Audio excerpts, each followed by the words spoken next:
Everything stated on WTF Nation Radio is to be considered the opinion of the person that stated it, and not an official representation of WTF Nation Radio or U.S. Army WTF Moments. Price does not include tax, title, or license. Some assembly required. Each item sold separately. Batteries not included. Objects in mirror are closer than they appear. If conditions persist, contact a physician. Individual results may vary. Keep out of the reach of children. Avoid prolonged exposure to direct sunlight. Keep in a cool, dark place. And please enjoy the show. Shots. WTF Nation Radio. WTF Nation Radio. Hi, Lieutenant. How are you doing?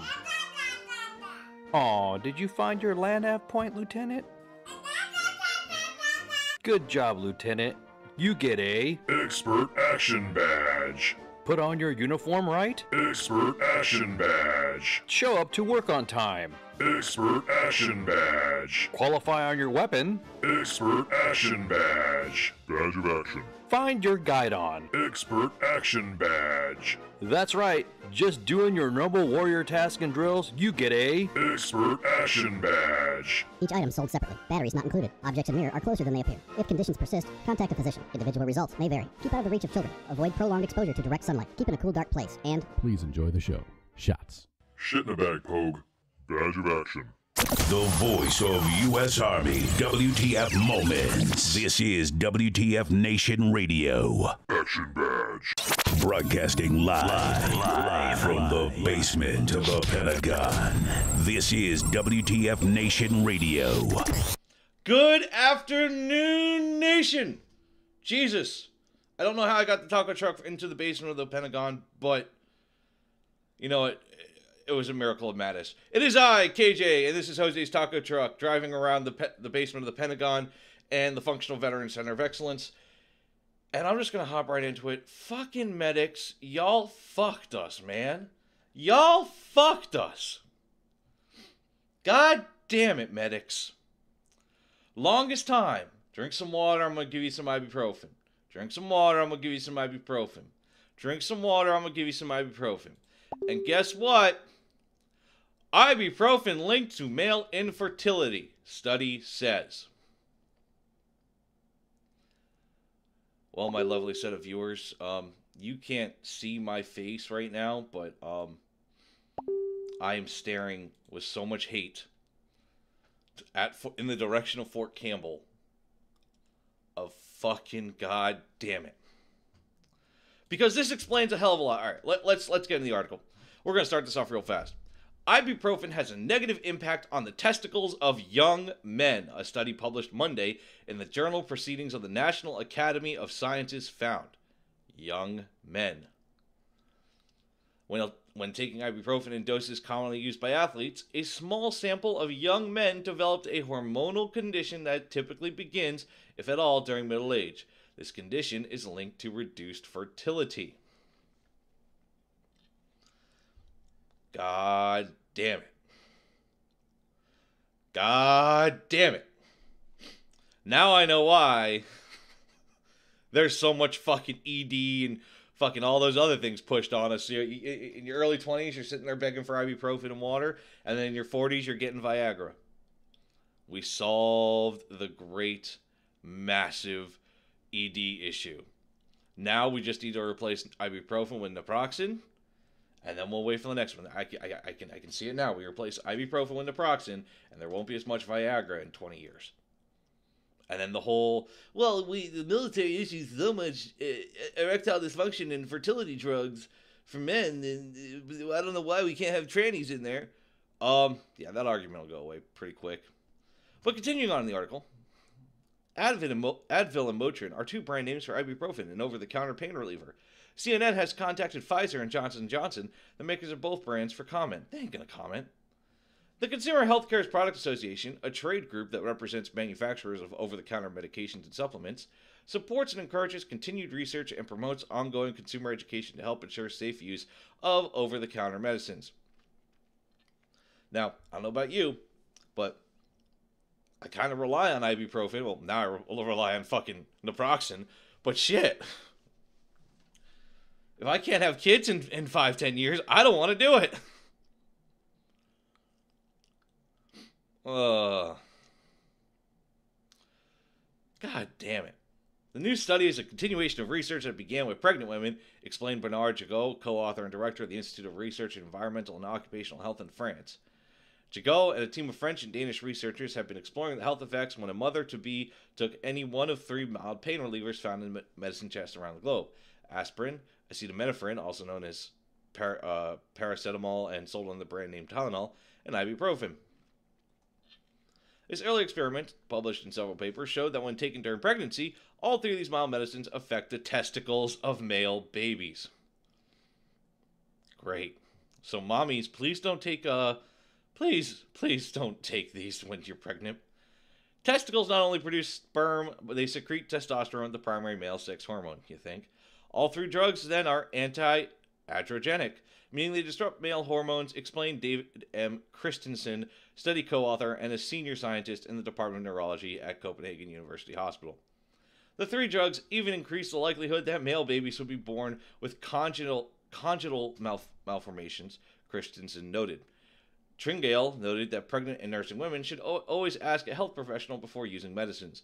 Knowing this, we wondered what would happen in the adult. They focused their investigation on ibuprofen, which had the strongest effects.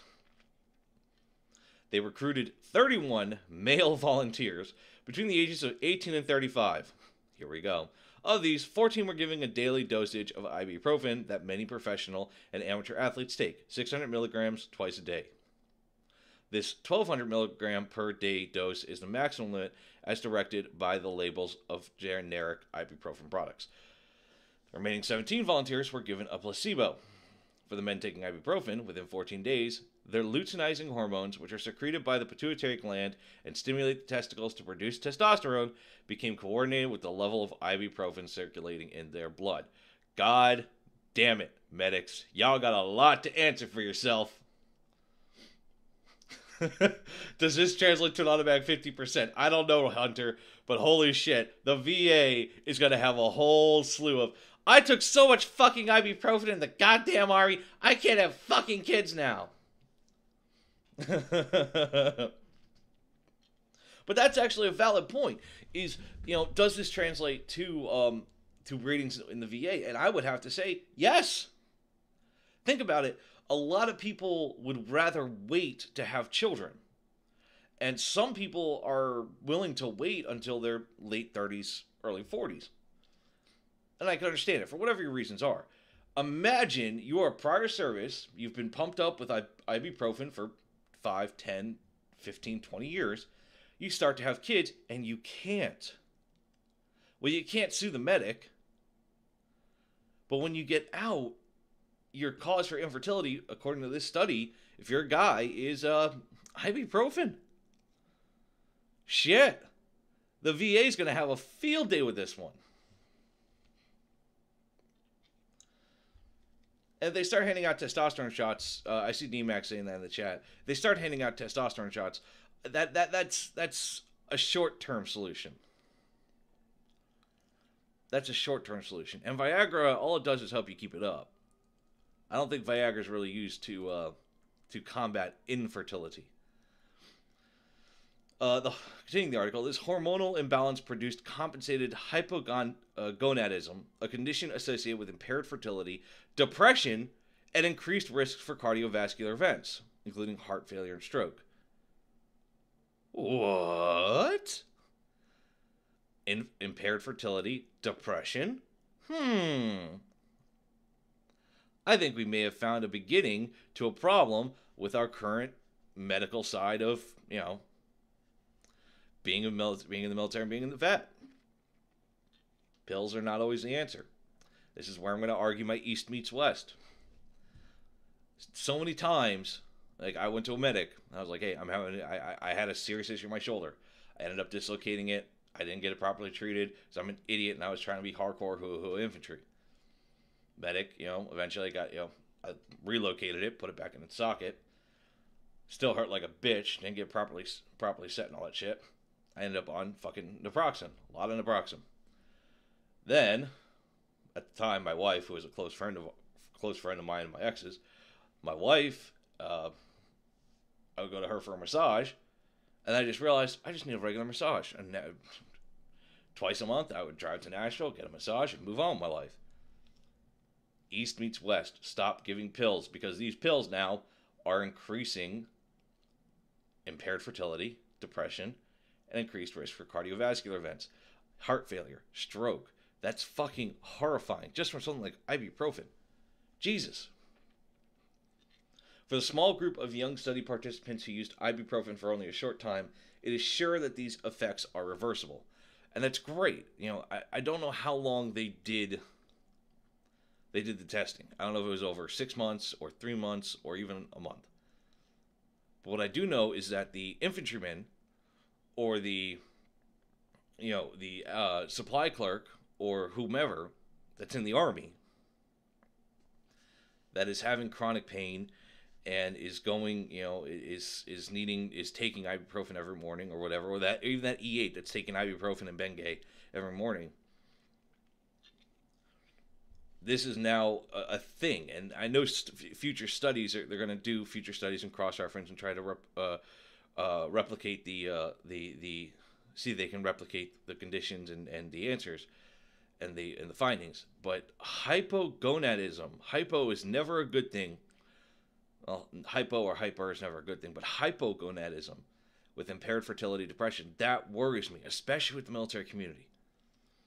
This right here could be a major factor in combating veteran depression, in combating the veteran ED and fertility issues that you see in our report on. This could lead to massive changes in the VA and how they give out ratings. Oh, and chiropractors. I see that, D-Max. Chiropractors are amazing too. This is something that, we should be we should be writing letters to the Department of Veteran Affairs. We should be talking to our leadership to have the VA do a study, because I know the VA can do studies. They can do their own medical studies. It's fucking depressing. It's depressing that hypogonadism, compensated hypogonadism, which is what is caused by taking the ibuprofen 600 milligrams twice a day. I'm just worried. How long ago could we have started to prevent this? Could we start moving away from the pills and the fucking and the constant take 2 of these and call me in the morning? This is something that every single service member has been told to do. Drink water and take some ibuprofen. And don't forget to change your socks. This is incredibly critical. But the article continues to ask some questions about the male fertility. The World Health Organization estimates that 1 in every 4 couples of reproductive age in developing countries experience childlessness despite 5 years of attempting pregnancy. A separate study estimates that more than 45 million couples, or about 15% of all couples worldwide, were infertile in 2010, while another related study suggests that men were solely responsible for up to 30% and contribute up to 50% of cases overall. Meanwhile, a recent analysis published in the journal Human Reproduction Update found that sperm counts of men in North America, Europe, Australia, and New Zealand are plunging. Researchers recorded a 52% decline in sperm concentration and a 59% decline in total sperm count over a nearly 40-year period ending in 2011. So we're already becoming infertile. We're already sucking. Irma Z. Drobnis, an associate professional practice professor of reproductive medicine, say that 5 times fast, associate professional practice professor. I am the very model of an associate professional practice professor of reproductive medicine and fertility at the University of Missouri in Columbia, noted that most drugs are not evaluated for their effects on human male fertility before marketing. Drobnis, who is not involved in the new study, has done extensive research into sperm biology and fertility. She says, there is evidence that some medications are particularly harmful to the male reproductive systems, including testosterone, opioids, antidepressants, antipsychotics, immune modulators, and even the over-the-counter antacid cimetidine, Tagamet, she said. However, prescribing providers rarely mention these adverse effects of patients when prescribing these medications. She believes the new study, though small, is important because ibuprofen is among the most commonly used medication. Yeah. Through the new research indicated that ibuprofen disrupts the reproductive hormones in healthy young men, she thinks it's possible there's an even greater negative effect in men with low fertility. The other over-the-counter drugs concerning for potential fathers are cimetidine and acetaminophen. Oh, great. An antacid and, Tylenol. Super. She recommends that men who are planning to father a child avoid drugs for several months. Larger clinical trials are warranted, she said. This is timely work that should raise awareness of medication effects on men and potentially their offspring. No. I'm taking naproxen. Naproxen is just, it's sodium. It's sodium. It's salt. Naproxen just helps a little bit. Fuck it. I haven't run into this issue with naproxen ever. Fuck it. Fuck ibuprofen. Fuck Tylenol. Fuck it. I am not going infertile in 10 years. No. Wife wants kids. Apparently, with my wife, I'm the first man she wanted to have kids with. I want to raise kids with my wife. Fuck no. I ain't taking this shit. And for all of the young soldiers out there, to all our new battle buddies and brothers and sisters that are sitting there and being told by the medics, oh, take two of these every 6 hours or every 12 hours. Take the time. Go. Medics are great. Medics are awesome. I love medics. Don't get me wrong. Go to a doctor. Because the training a medic has and the training a doctor has, make sure you run these by doctors. Make sure you run anything you're prescribed by a fucking doctor. Don't just sit there and blindly take pills. Research what you're taking. Because right now, it turns out ibuprofen can make you infertile. And that's one of the most used drugs in the military. Thank you for the host, Queen Bee. Appreciate it. I see you over there in the Mixer chat. Appreciate it, fam. Just, God damn it. Okay. Now that we've gotten that out of the way, and my balls hurt just from talking about it, let's go to my favorite fucking Cartman from Asia. How the Olympics gave Kim Jong-un a moment of unearned legitimacy. Now this is from CNN, but it does bring up a good point. So bear with the fucking left-wing bullshit. Most people love peace and sports, but the sudden rapprochement between North and South Korea over the Winter Olympics pretty much trashes most norms of diplomacy. Diplomatic talks are not usually offered with states that the international community has admonished for its arms programs unless they make a concession first. Indeed, the initial outreach to Iran, which doesn't even have nuclear weapons, by the Obama administration was secretive. To be sure, no talks began without the proper concessionary framework. That's important. Instead, North Korea Kim Jong-un has tested a long-range ballistic missile in the direction of Japan and is hell-bent on its pursuit of even more powerful and miniaturized nuclear weapons. After some button measuring with the White House, which, don't get me started on the president and mine is bigger than yours, the South Koreans, who live daily in Seoul with the threat of real war and destruction from the North, have presumably determined that the best bet for a peaceful game is to talk up calm with the North. North Korea doesn't have to discuss its nuclear weapons program at all as part of these talks. They've even managed to get the U.S. to delay joint exercises with the South. Substantial drills involving 17,000 Americans and 300,000 South Koreans usually happen in March or April, but none will occur during the Winter Games. The North sees these as a provocation and nobody needs to rock the boat during the sporting festival. Still, the threat of North Korean force is a major cause of this delay. And with that, and the spontaneous photo opportunity ushered in by the North during official talks with the South on Tuesday, comes a substantial moment of legitimacy for Lil Kim. Essentially, that moment acknowledges that nuclear-armed North Korea, which intermittently tests long-range missiles, is the new normal. Yes, this moment may be short-lived. Once the North Korean skaters have competed and their parade team twirled their stuff, Pyongyang may go back to its old rogue rocket-testing ways. But the regime's leaders have learned that the world, and America's ally in the South, with whom the North is technically still at war with, requires no concessions in exchange for the legitimacy confirmed by peace talks. let's talk about the fucking talks in the Koreas going on. Let's talk about my favorite fucking topic, and here we fucking go. You know what really grinds my gears? Is that this fucking author of this article, Nick Walsh, brings up a good point. Whenever you have a country that's being a bad boy, you have concessions made. I'm sorry, we're not going to talk to you unless you do A, B, or C. And unfortunately, no concessions were made regarding North Korea. Now, I'm all for them sitting down and talking. I'm all for Kim Jong-un realizing, okay, maybe how I'm doing it is wrong, and I should probably shift fire and adjust. I'm all for that.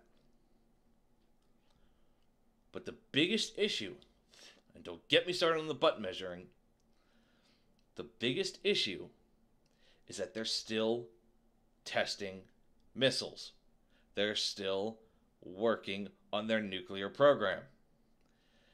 And even though it is their sovereign right to test and build their defense, you can't do it willy-fucking-nilly. The Pacific Ocean is not your fucking dumping grounds. Even the fucking Russians in the Cold War kind of sent up some flags like, hey, we're testing the Tsar Bomba. Hey, just a heads up, we're testing the Tsar Bomba. It's not called the Tsar Bomba, but we're going to test something. And yeah, you're going to see more people in this area because you see us moving people there. They announced it without announcing it. You know what I'm saying there? Our biggest enemy for 50 years.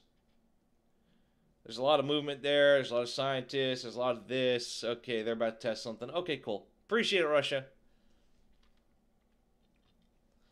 But North Korea, fuck it, we're launching it. We're going to endanger 2 planes that fucking saw the missile. Physically saw it. And South Korea is completely okay. Oh, no, not a big deal. Let's talk, North Korea. Let's talk. No, we don't talk about your nuclear program. Oh, and by the way, we're not gonna prepare for any possible negative things to happen, like possible invasion or anything. We're just gonna put off our own defensive drills. Don't worry about it. It's all good. The Olympics are happening. Time of peace and prosperity. I swear to God, if this shit's a fucking front and North Korea comes storming over the DMZ on the fucking day of the Olympics, I'm going to be sitting here in the taco truck, eating a fucking burrito, laughing my ass off. Granted, loading up my weapons, but laughing my fucking ass off. Because nothing here forces North Korea to take a step back and listen. They can just argue the entire time. They haven't lost anything. And they're gaining so much more. That's the thing with a peace talk. That's the thing with a negotiation. A negotiation, in the lamest terms, everyone fucking loses something. No one leaves the table 100% happy. That's the truth. Same thing, any negotiation, from a salary to fucking a nuclear weapons program. And they bring up a good point. This moment may be short-lived. Once the North Korean skaters have competed and their parade team twirled their stuff, Pyongyang may go back to its old rogue rocket testing ways. But the eternal fucking optimist in me prays that they don't. Just fucking prays. I'm hoping that these talks actually lead to something good. But because no concessions were made, because no demands that had to be met were made to the North Koreans, nothing really is going to fucking change. It's going to be the same shit another fucking day. God damn it. This is why I fucking drink. Let's see what's going on in the chats real quick. Yeah. Just... I can't understand. I cannot understand why South Korea would agree to engage in talks without demanding anything in return. Especially from someone who is avid enemy of yours? Okay, let's go to NBC real quick. Let's go to the president. All right. So, Trump and his border wall remain biggest wild cards in immigration fight. As President Trump meets at the White House today with Democrats and Republicans to discuss immigration, it's possible to see how they could eventually reach a deal on the Deferred Action for Childhood Arrivals program, or DACA, that the Trump administration rescinded last fall.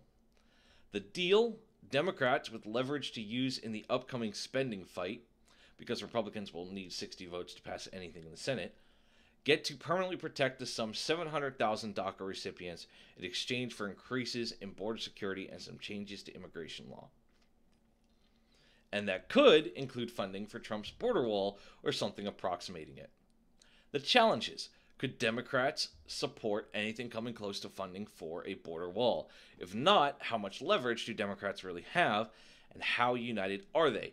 And are the Republicans prepared to face the political consequences of a GOP White House scuttling a program that's supported by 62% of the public, a majority of independents, and even a plurality of Republicans, according to the December 2017 NBC Wall Street Journal poll?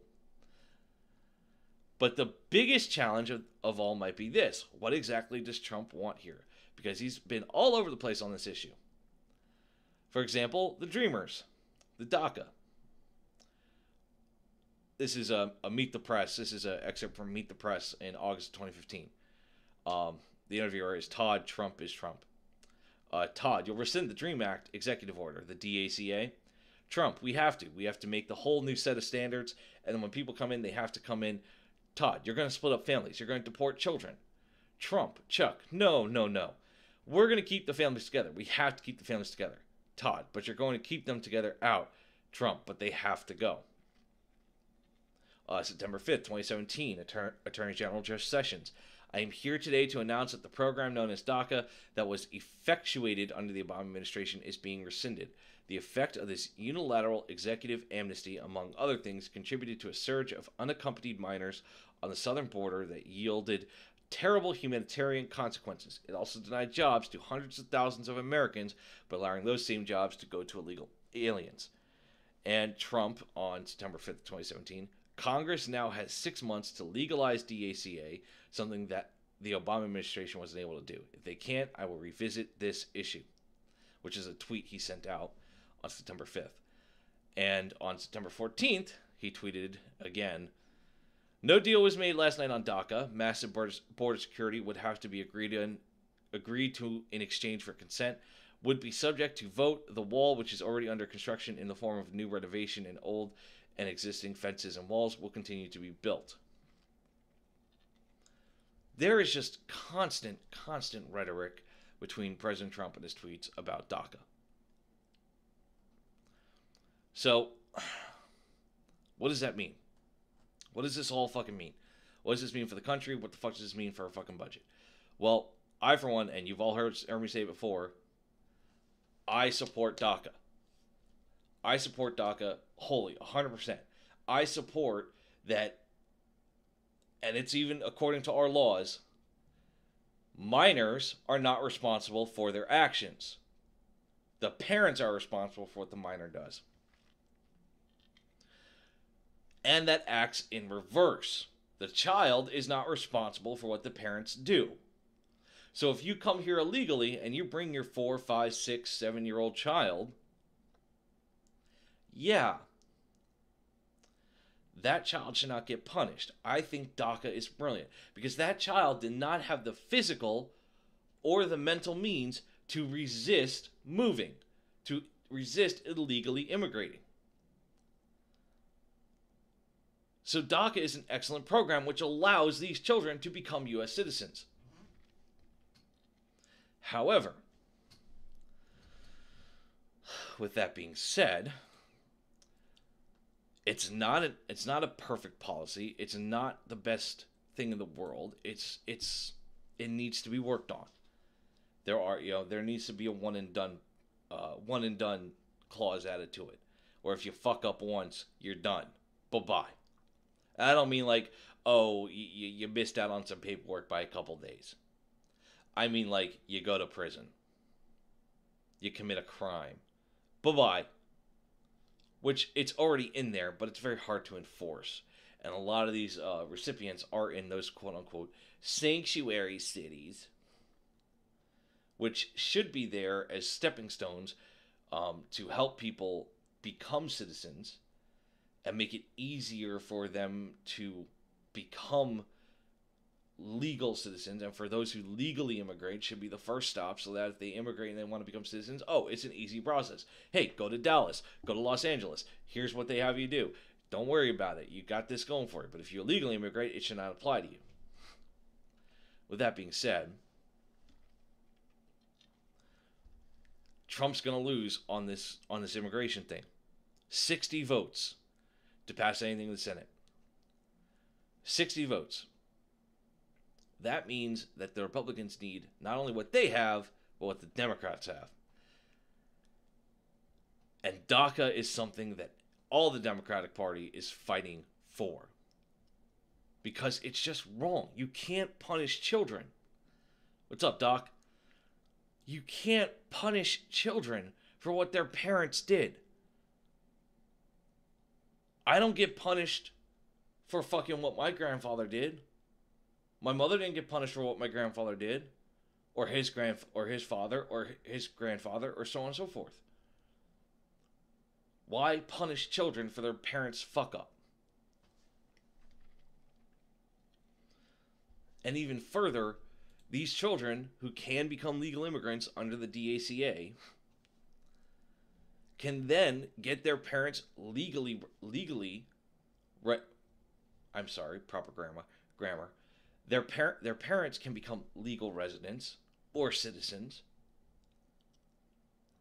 And then you don't have to worry about splitting a whole family apart. But lo and fucking behold, this is going to become a huge fight in this upcoming section of Congress. Because they don't want the fucking wall. I sure as shit don't. I think it's a fucking waste of money. And even further, I don't want to fucking see families ripped apart. I can't imagine. Can you imagine? Can you imagine if the state came up to you, and I'm asking you as a viewer, can you imagine if the state came up to you and took your fucking kid? Or took you away from your kids? Because you did something 10, 12, 13, 15, 20 years ago. And they deported you. You're the immigrant. I want you to imagine that. You're the immigrant. You came to the United States looking for a better life because you were tired of the fucking cartels. You're tired of the crime. You're tired of the pollution. You're tired about whatever the fucking reason.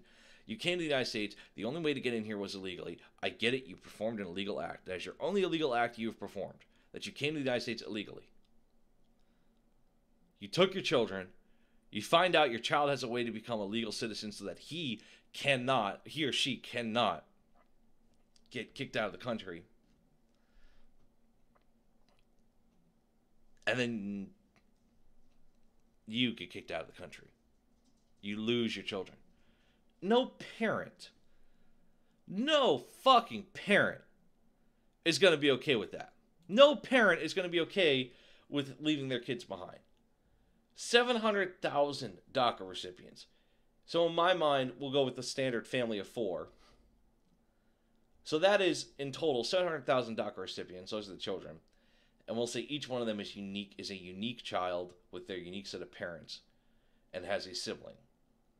Actually, no, we'll just say the single children. But that is 2.1 million people that can become citizens because of the sponsorship of the DACA recipient and that DACA recipient becoming a citizen. And then you rework DACA. But for those that are currently in it, for those that are grandfathered in, let them get through. Let them pass or fail. But for fuck's sake, the minute you start taking away parents from kids, you start taking kids away from parents, yeah, there's going to be some fucking violence. There's going to be a lot of fucking bad blood on that one.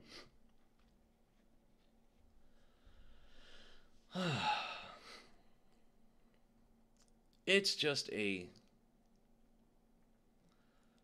I hope the president sees that separating families is not a good call. I hope that he puts a freeze on DACA, that no more recipients can be added. And until it gets sorted out, it either becomes law or it, becomes revised. But for fuck's sake, don't just kill the program and then have 700,000 people that were working and becoming American citizens get fucked. That isn't what the United States is about. We are a country based on immigration. That is what we are. We are all immigrants. And yeah, I see it. Anchor babies. Yay, anchor babies. You're absolutely right, Hunter Riley. But you know what? Tell a father you have to leave the country and leave your child here. Walk up to a father of a DACA recipient and tell them you're going to have to leave the country and you're going to have to leave your child here. And every time he opens his mouth, just say that. You're going to have to leave the country and you're going to have to leave your child here. And just count the seconds before he finally loses his shit and goes off and starts beating the fuck out of you. Or put yourself in his shoes, because I'm going to tell you now. What if I was the one telling you, by the way, Hunter, you got to leave and you can't keep your kid? Or your kid's got to go, but you can stay. What would you do? I sure as shit would fight. Like a rabid fucking tiger. Like a fucking bear. I would fight for my fucking kid. I would fight to be with my kid. That's what I'm doing right the fuck now. But for fuck's sake, freeze it at the current amount of recipients and revise it and then put something in place that works. I'm not getting stuck up on fucking immigration. This is one action I want to talk about. I want to talk about Oprah. I want to talk about Oprah. Okay?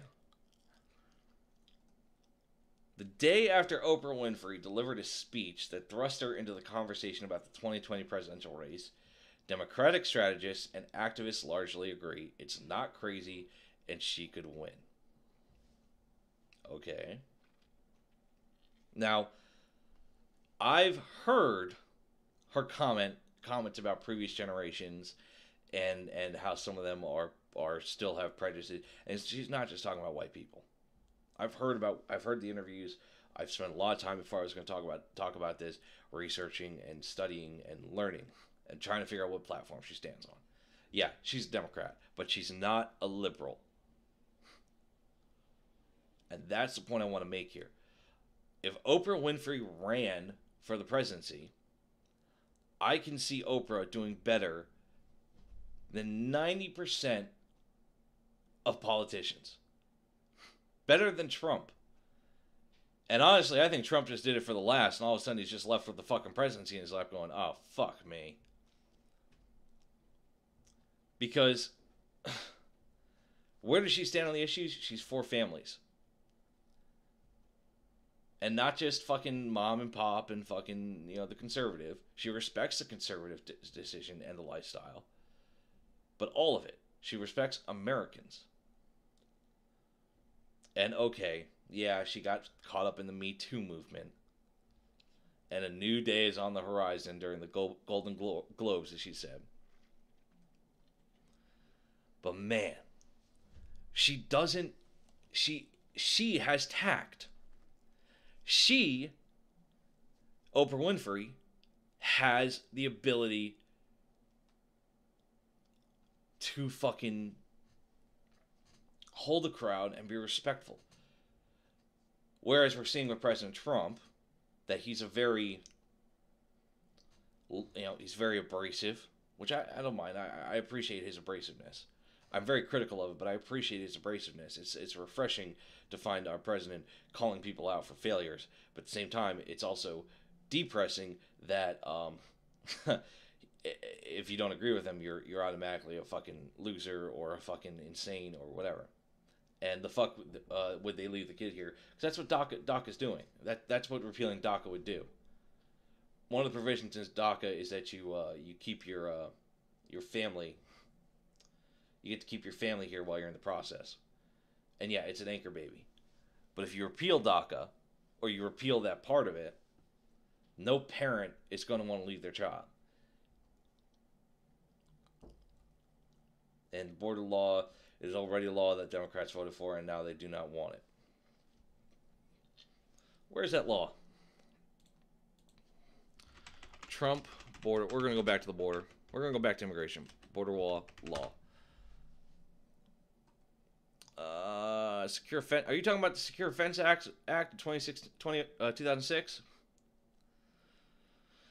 Okay, let's see. The fencing built under the 2026 Act was not the first border fencing in the United States. I don't see any law other than this, other than the erection of a fence under President Bush's time. Joseph, if you got where that law is, feel free to post in the chat. I'd love to see that. Look it over.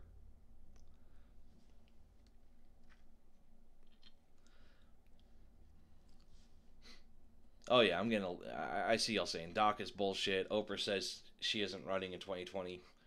That's fine. But that's an example of someone who is not a politician that would make a good leader. Look at what she does, how she holds herself, how she addresses an audience, how she talks to people. She doesn't talk down. She doesn't fucking make you feel bad. Go back to the fucking campaign, President Trump fucking sitting there, and he was inciting issues. A politician, a leader of our country is not supposed to incite violence. Now, when there's a need for violence, yes. Like with North Korea, fire and fury, yes. Love it. But not supposed to incite violence inside of our own country. And that's the thing that I like about and yeah, I can understand she's not going to run for president. I'm all for it.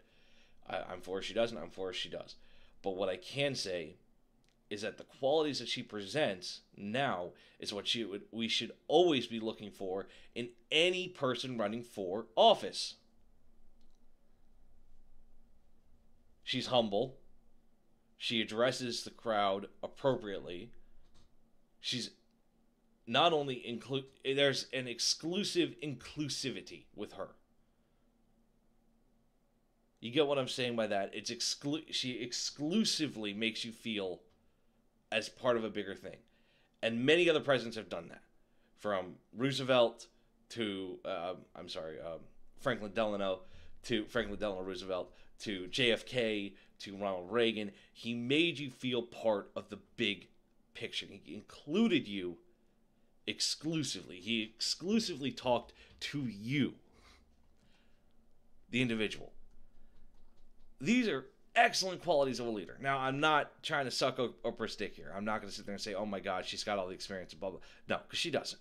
Same thing with President Trump. She doesn't. But the qualities are what's important and what we should be looking for on both sides of the aisle. On the Democrats, on the Republicans. Bringing people together and not taking them apart.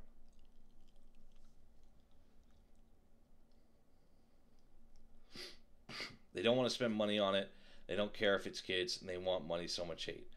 Who doesn't want to spend money on it, Delonte? I see your comment. Who doesn't want to spend money on it? Talk to me, Delonte.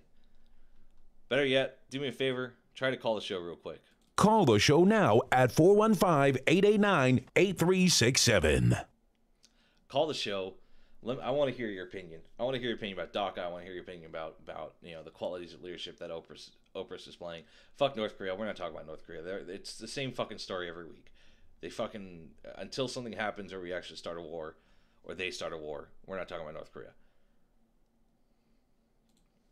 But for fuck's sake. We need a We need leaders that are, they bring us up and then bring us together. Not right now where the whole fucking country is divided in fucking half, and I haven't seen this much fucking division since the 60s. I was even born for the 60s. I mean, shit.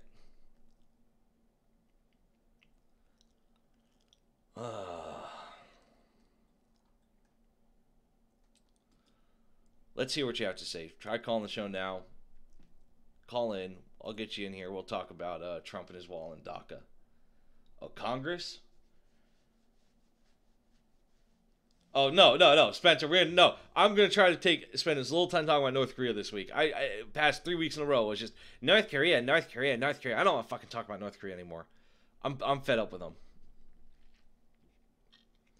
Correct. I see what you're saying in the Mixer chat night. You don't need to be a politician to be a leader. That's the key. A president should be a leader more than a politician. Correct. And that's what the presidency has become. The presidency has become a political... I mean, yes, of course, it's a political position, but it's become too political. The president is supposed to be there to look out as our chief representative and in our interests. And right now, I mean, President Trump isn't looking out for my interests. He's not looking out for my wife's interests. He's not looking out for, a bunch of friends and family. And I know people are going, oh my God, the tax plan is going to be so great, and the tax plan is going to do us so much good. Yeah. Let's wait till 2019. Let's see what this tax plan does. Furthermore, the border wall is going to do such great things, and it's gonna cut down on immigration, and I think it's 60% or 70% of all illegal immigration happens on a plane. So how's the wall going to stop that? Oh, well, DACA is such a horrible program, and it's terrible, and it's allowing illegal immigrants to stay here further. Correct, but it's a process. It's allowing those illegal immigrants that were brought here against their will because they were minors, according to our law, which doesn't hold minors accountable for what their parents do, gives them an opportunity to become citizens. And President Trump has made this position a popularity contest. Not even President Trump. President Bush. It was a popularity contest back then of the worst kind. Gore versus Bush. I remember that election. People didn't want Gore because he was too liberal. He was too democratic. He was too much of a Democrat. He was he wasn't hard enough, and people were worried about Bush because he was a prior service and he was a hawk, and he's good old W. It should not be a popularity contest for the leader of our fucking country. Your first job is to fucking lead, not be a fucking tweeting monster about all your fucking own personal opinions that impact very important things like, the Bergdahl case. Oh, yeah. Yeah, that's probably my biggest gripe with the president. He doesn't know when to shut the fuck up, and he impacts things that no president has ever impacted before. So, yeah.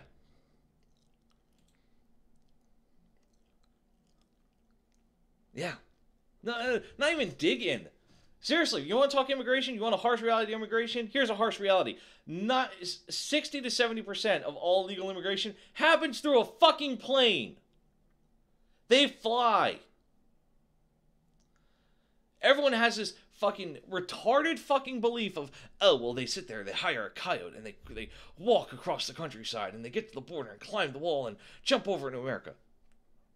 They fly. Airline tickets are fucking cheap, dude. You can plan it. Okay, what we're going to do is we're going to buy these fucking airline tickets to Dallas, and from Dallas, we're just going to disappear in the United States. Sounds good, honey. All right, love you, bye. Let me go save some money so we can get these tickets. I mean, shit, Mexico City to fucking Dallas. it's going to be at least, $100. That's fucking cheap. Especially if you fly with someone like Spirit or fucking Southwest.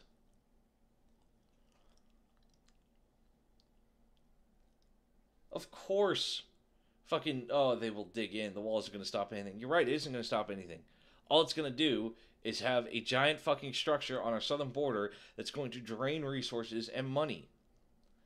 Illegal immigration is not going to stop because we build a fucking wall. Illegal immigration will stop when we give them a reason to not do it illegally. We don't give them a safe place to be there.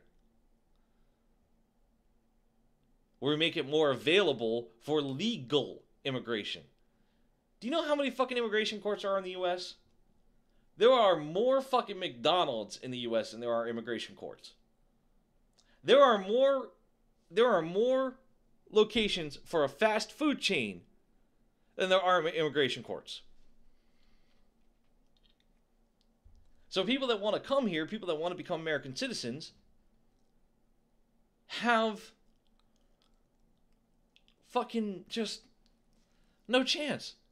They can't go through the court system because it takes fucking years. Years. And then we finally do. Nope.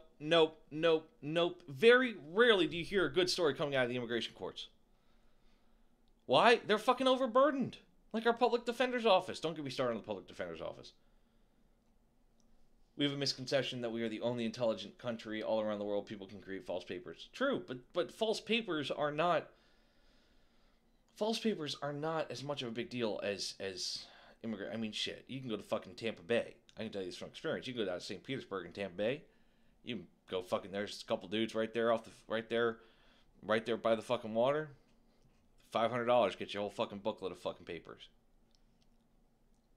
I'm not advocating that. I'm just for information purposes. But for fuck's sake, nothing about immigrating to the United States is easy. The question has to be asked, why do so many people come here illegally? Well, because they'd rather live here illegally because it's A, better than where they were living before, and B, if they go through the legal system, which, how it's currently set up, most of the time you get sent the fuck back. I mean, I understand we can't fucking be the world's fucking depository for immigrants, but fuck, man. We don't have to make it so fucking hard for people, or people's only option is come here illegally. Am I wrong in that? Someone tell me if that's a wrong way to think about it. I mean, there's a very, very good friend of mine right now here in Nashville. Very, very good friend of mine. He is here illegally. I did not know he was an illegal immigrant. No clue. Years. He has overstayed his visa. But at the same time, he's, technically illegal, but he's also going through the immigration court. And guess what? He can't get deported because he's going through the immigration court. But he's been waiting for his court date. It's been pushed back for 9 years. 9 years. Longer than I've known him. It's been pushed back for 9 years. His hearing on whether or not he'll become an American citizen has been pushed back 9 times. 9 years. ICE fucking knows he's here. Not ICE from the radio station, but Immigration, Customs, and Enforcement. They know he's here. I had no clue he's an illegal immigrant. Speaks English fluently. Immigrated here from Mexico. No fucking clue he was illegal. But now I understand why he fucking just continues to stay here instead of trying to restart the whole process. It's cheaper. And he's willing to risk it so that his children, who are DACA recipients, his children can grow up and have a good education and a good life. I guess that's why I take DACA so personally. I know some recipients. I know people that are going through it. And to take away DACA, it's horrifying. You can't hold kids accountable for their parents' action. And it's the best chance for the parents to stay and be a part of their child's life. and become legal. I don't fucking know, folks. I guess the biggest takeaway from this is when it comes to the fucking immigration, we need widespread reform, and a fucking wall isn't going to cut it, and shutting down our borders isn't going to fucking cut it. You know, you can't just stop people from coming to the United States legally or illegally. But for fuck's sake, it needs to be fucking reformed. It needs to be somewhat accessible. Reward people for breaking the law. Well, Spencer, let me ask you this. In our Constitution, we have the right to a fair and speedy trial. In our Constitution, we have the right to a fair and speedy trial. And anyone that enters our country inherits and must abide by our laws. Our laws protect anyone that comes into our country, be them just a tourist or be them someone that's immigrating here. Our laws apply. So that being said, our law for a fair and speedy trial, what is fair and speedy about a 9-year wait? How is that fair or speedy? For 9 years, this gentleman has been sitting here, living on the edge of his seat. Thankfully, he got his children in through DACA. His children are now in the process of becoming American citizens.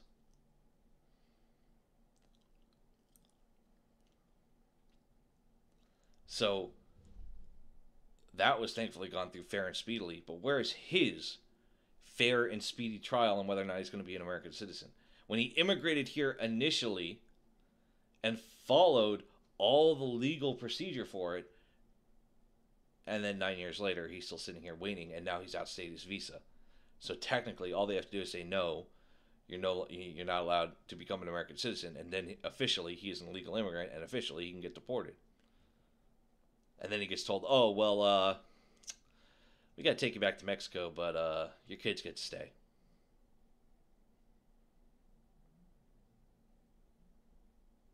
Where's the reward there? There's no reward in this case for breaking the law. Now, for that fucking individual that comes over here illegally, the individual, the sole person that comes over, yeah, you're fucked. You deserve to get fucking deported. But when all you're trying to fucking do is get a better life for your fucking family, and you start out everything in the legal process, and because you started out in the legal process and how time consuming it is, and the government you're trying to fucking move to, the country's government is being so fucking slow that they forced it to where you're now here illegally, how is that person's fault? It's like with fucking CIF turn-in. How would it be a soldier's fault? Let's relate this to the military. How would it be a soldier's fault if his squad leader checked off his fucking rucksack was clean, his platoon sergeant checked off his rucksack was clean, and we'll even go a step further and say the PL looked at it, and the CO looked at it, the commander looked at it, and said, yeah, your rucksack is clean, you can turn that into CIF. He goes to CIF, and CIF says, no, it's not clean, clean it some more. And he stays past his out processing time. Whose fault is that? Well, technically, that's the commander's fault. Technically, in that example, because the commander was the last person to check it off. But exactly, but that's the thing. That's the thing. The buck in my buddy's situation is the U.S. government. It's the Federal Immigration Court. And they deport them. The onus is on them.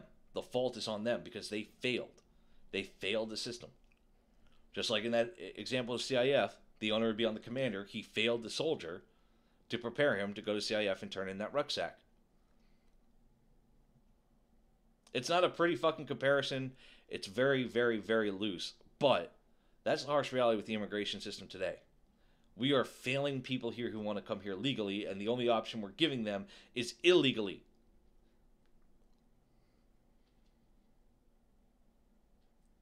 That's a failure in my book. When the only viable option for coming here is illegally. That's a fucking disgrace for the United States of America. All right, let's move the fuck on. Let's get a fucking laugh in here. Okay, NPR News. James Damore sues Google alleging discrimination against conservative white men. James Damore, the former Google engineer who was fired after he wrote a memo sharply criticizing diversity effects at the company, has filed a class action lawsuit against his former employer, alleging that the tech giant discriminates against conservative white men. Google executives and employees condemned Damore, his memo, and his views, according to the lawsuit.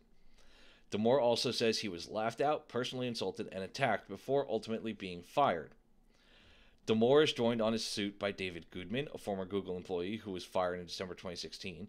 He used internal forum to question a Muslim coworker's account of being targeted by the FBI on the basis of his religion and suggested the FBI had legitimate reasons to investigate the coworker. Google HR fired him, saying it was unacceptable to accuse a colleague of terrorism based on their religion.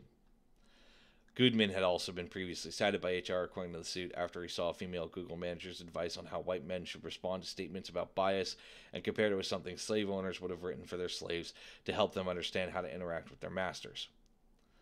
The suit also says that there are other potential class members and includes more than 80 pages of allegedly offensive or discriminatory posts made on a variety of platforms.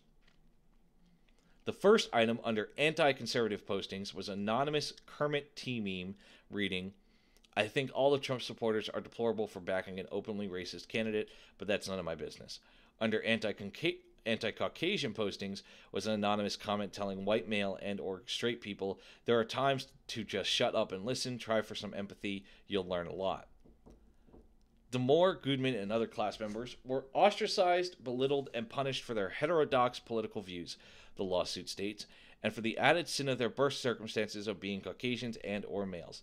"We look forward to defending against Mr. Damore's lawsuit in court," a Google spokesman told Reuters. Damore's lawyers, Harmeet Dillon, says Damore was encouraged by his employer to share his opinion and should not have been fired to do so, NPR's Laura Siddell reports. They had this vague gestalt response saying he perpetrated gender stereotypes, Dillon, who also a Republican Party official, said. Well, Google perpetuates gender stereotypes about men every day. The case is filed in the California Superior Court, Laura reports. Dillon says in California it is illegal to discriminate against someone because of their political opinion.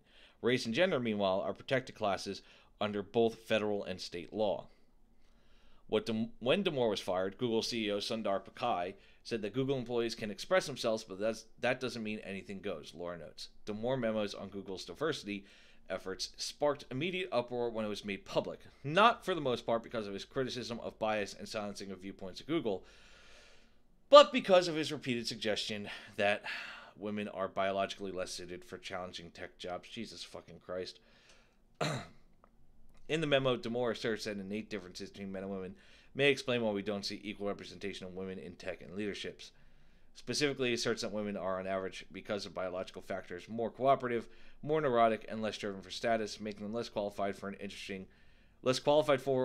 or interested in software engineering. As Wired notes, Damore's factual assertion of sex differences ranges from the uncontroversial to the heavily disputed. Engineer and former Google employee Yonatan Zunger wrote that Damore does not appear to understand engineering. Oh, Jesus Christ. It's almost done. Google's efforts to achieve equal gender and race representation by striving to hire from underrepresented groups and offering mentorships and classes for women and minorities are discriminatory, Damore said in his memo. In addition to less affinity for those who it sees as weak, humans are generally biased towards protecting female, he wrote. As with many things in life, gender differences are often a case of grass being greener on the other side.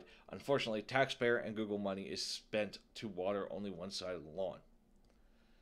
And Bill Chappell and Laura Siddell reported in August, widespread sharing of the document has highlighted struggles with gender equality and the wage gap in the tech industry, and particularly at Google, which was sued by the federal government earlier this year for refusing to share compensation amounts and other data. In April, a Department of Labor official accused Google of practicing a systemic discrimination against female employees. Google maintains an online graphic of its employee demographics. Here's the current breakdown. Women make up 25% of the company's leadership, Women hold 20% of technology jobs. Overall, 31% of Google's employees are female. 56% of employees are white. 35 are Asian. 4 are Hispanic. 4 are mixed. And 2 are black. Jesus fucking Christ, dude. James Damore, part of me wants to say you're a fucking idiot. But at the same time, let's look at this statement by their fucking CEO. Where was it? Sundar Pichai said that Google employees can express themselves, but that doesn't mean anything goes. Where's the line? Where is the line when it comes to expression? Now here I'm on a radio show. As you've heard, I played the lovely little disclaimer. All opinions are mine, not of the radio shows. So I can express all of my opinions. And you will hear my opinions. You've heard my opinions.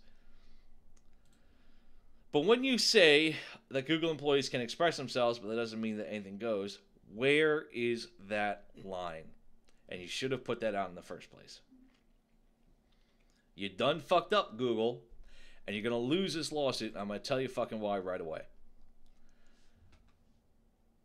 Google employees can express themselves. So, with Damore saying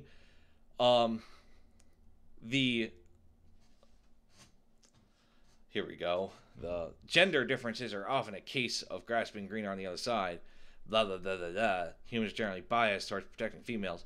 Okay, great. Whatever science is behind that, whatever. Great, awesome, fantastic. He said it.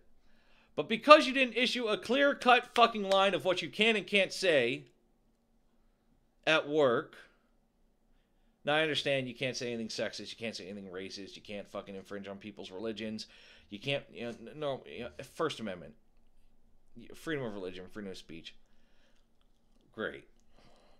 But because you didn't specifically outline where that line is of when you cross it, what happens, and you just fired him, and allegedly,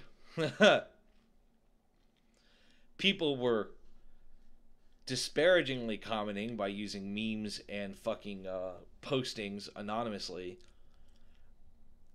exclusively to white males and or straight people, and exclusively singling out Trump supporters, you have just become, what's the word?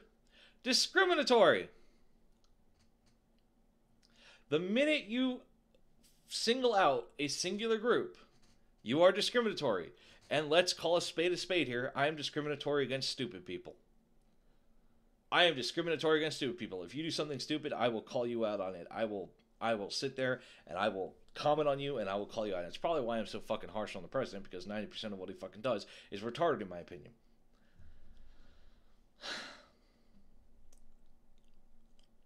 But this, we've already had a lawsuit regarding racism and discrimination against a white person.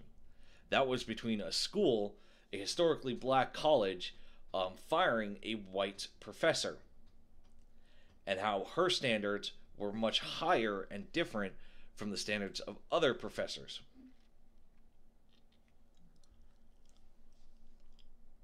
So,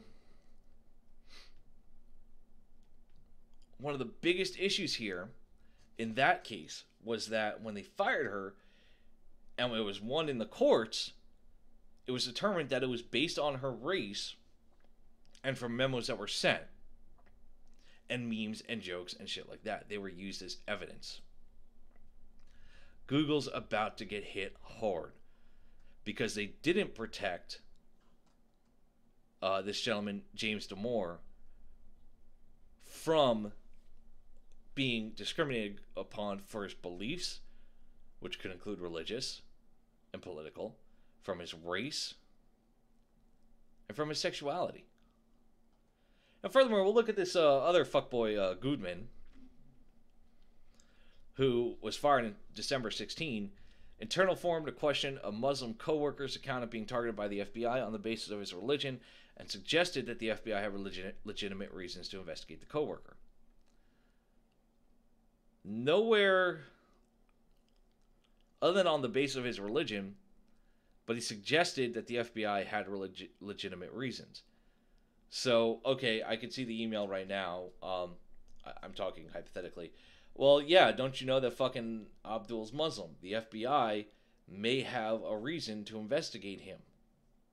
So he's implying that he's part of a terrorist organization, and that's why he got fired. It was unacceptable to accuse a colleague of terrorism based on their religion. I see that.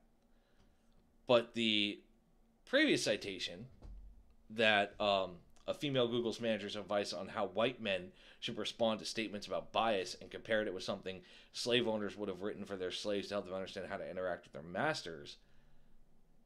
Yeah, that one is actually 100% correct.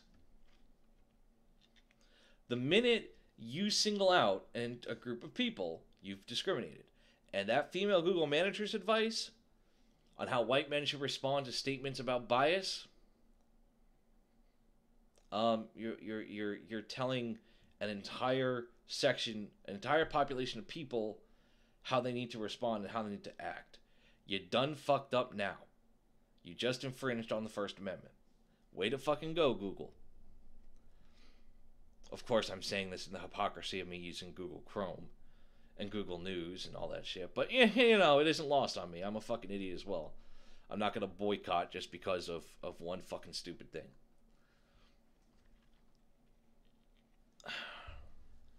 Vague Gestalt responses saying he perpetrated gender stereotypes. Google perpetrates gender stereotypes about men every fucking day. Look at what Google does. Look at what Google is. It is one of the largest tech firms in the world. And offering... And here's the part that's really, really, really aggravating. Offering mentorships and classes for women and minorities is in and of itself discriminatory. Even... But there's a line of when it's illegally discriminatory and when it's legal. For example, a Jewish scholarship.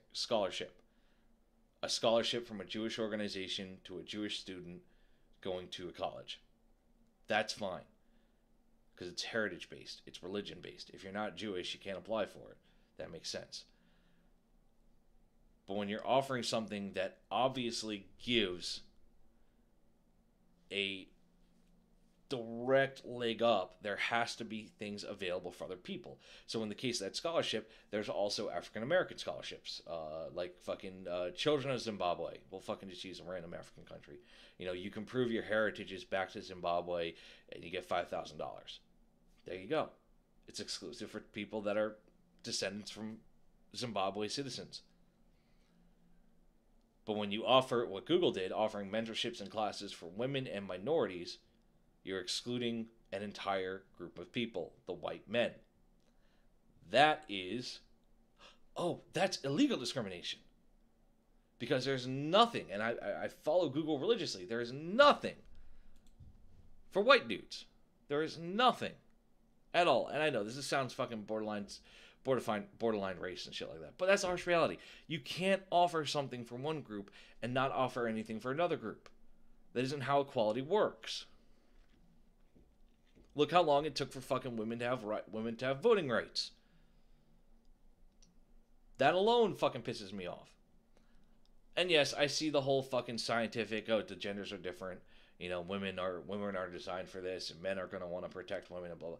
I understand that. I get it. I've heard it. I've read the fucking science behind it and the psychological shit behind it. Fine.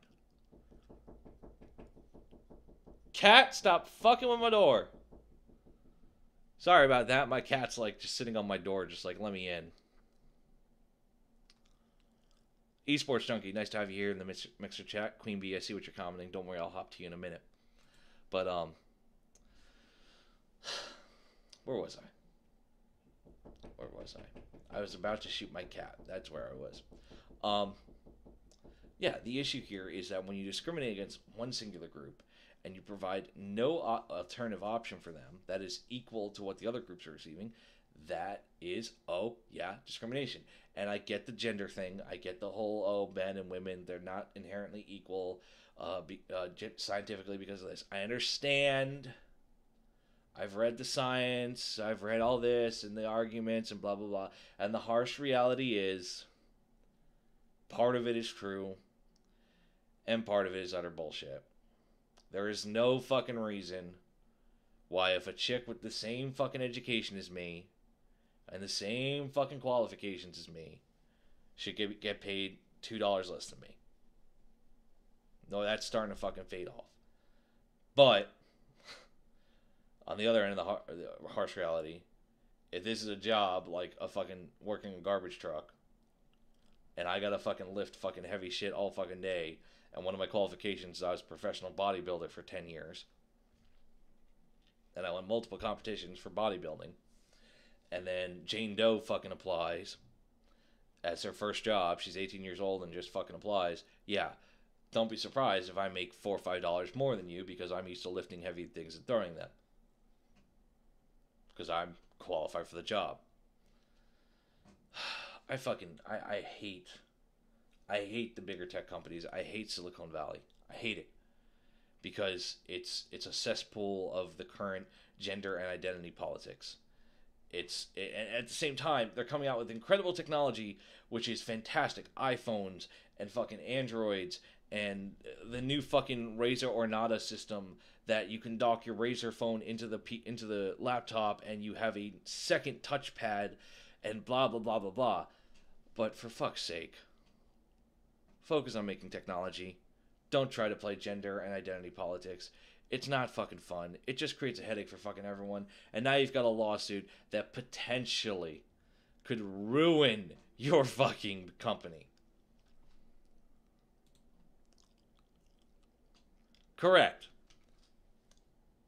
Wait, don't shoot the kitty. He's a fucking ass. My cat's an asshole, Queen. I see you in the mixer chat. My cat's an asshole. My cat is a complete asshole. We'll divert to my cat in a second, but I want to address what Esports Junkie said.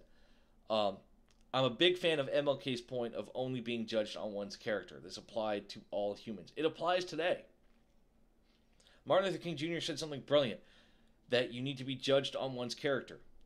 Not your fucking gender, not your fucking identity, not your fucking religion, and it applies today. And for the most part, 99% of the time, it exists. In today's world, 99% of the time, that is what people do. They judge on one's character. Because the majority of people are fucking normal and regular.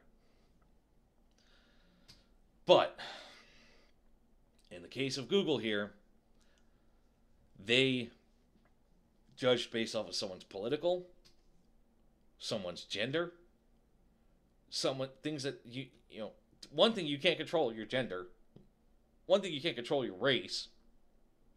Unless you're that chick who led that NAACP chapter. Then all she got to do is go out and get a fucking perm and some fucking bronzer. And then your political views, which are your God-given right.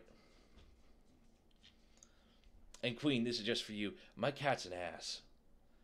I rescued him. I loved on him. I had him on my last year when I was in the Army. And you know what he fucking did? The minute I brought him and I moved in with my current wife, abandoned me entirely for the tits. And yeah, you're right. The world is caught up in race wars when the reality is they're really cultural wars.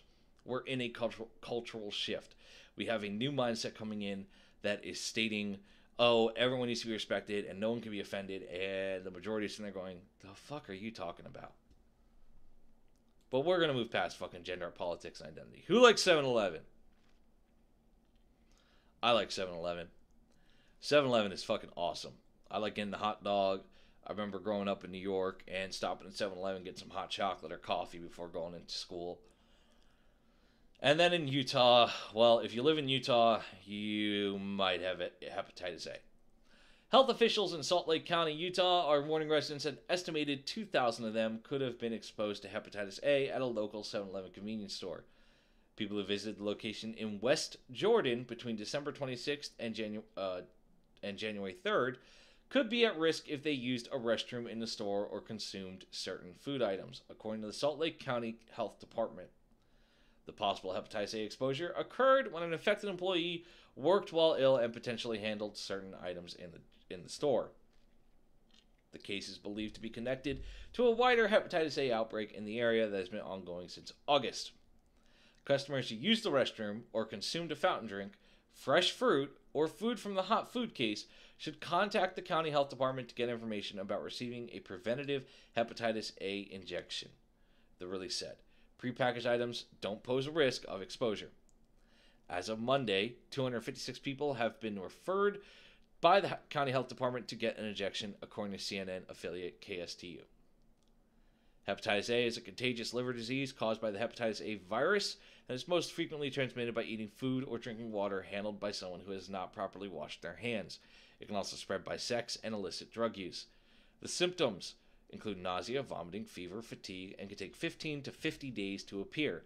The virus is especially hard to kill and can live for months outside the body, according to the U.S. Centers for Disease Control and Prevention. So, if you are in Utah and you went to a 7-Eleven in West Jordan, in Salt Lake County, I would call your health department and go get a fucking hepatitis A shot. That's just me saying, maybe I don't want to have a liver issue. Just maybe. Oh, man.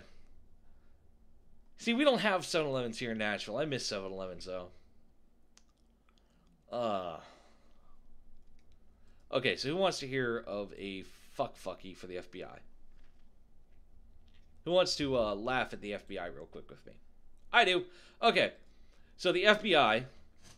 Blocked by passwords, the FBI can't unlock over half of devices seized as evidence.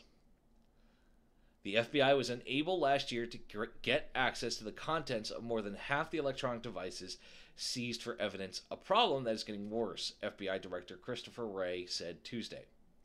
Despite having court orders allowing agents to examine the contents of the devices, the FBI was unable to open 7,775 devices in fiscal year 2017, which ended in September. Each one was tied to a specific subject, a specific defendant, a specific victim, a specific threat, Wray said at a cybersecurity conference at Fordham University in New York. A senior FBI official said the share of devices that couldn't be opened is the highest yet. It's a problem that keeps getting worse. Wray said investigating and prosecuting nearly every type of crime now depends on obtaining electronic device evidence. We're increasingly unable to access that evidence despite lawful authority to do so. Wray's comments to the cybersecurity conference expanded on the going dark theme first sounded by his predecessor, James Comey, who launched a court fight with Apple to get the contents of a cell phone left behind by one of the San Bernardino terrorists.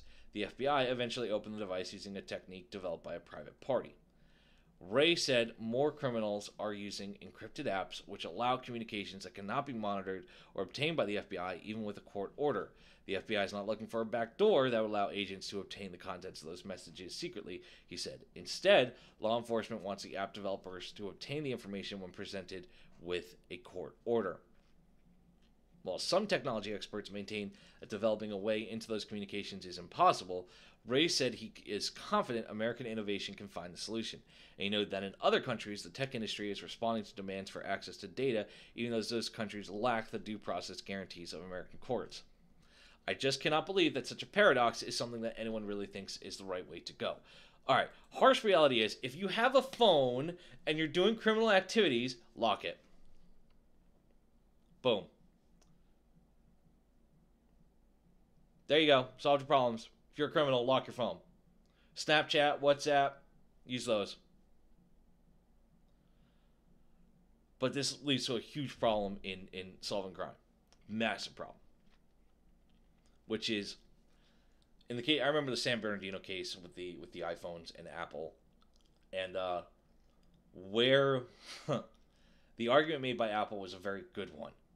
If we install a backdoor, if we create a way for you to access what is to prevent you from prematurely investigating people's property.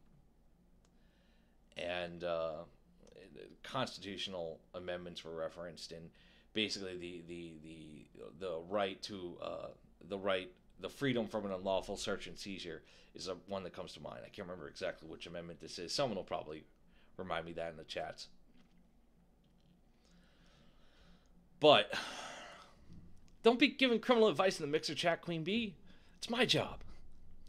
But if you are a under investigation and you have your phone taken,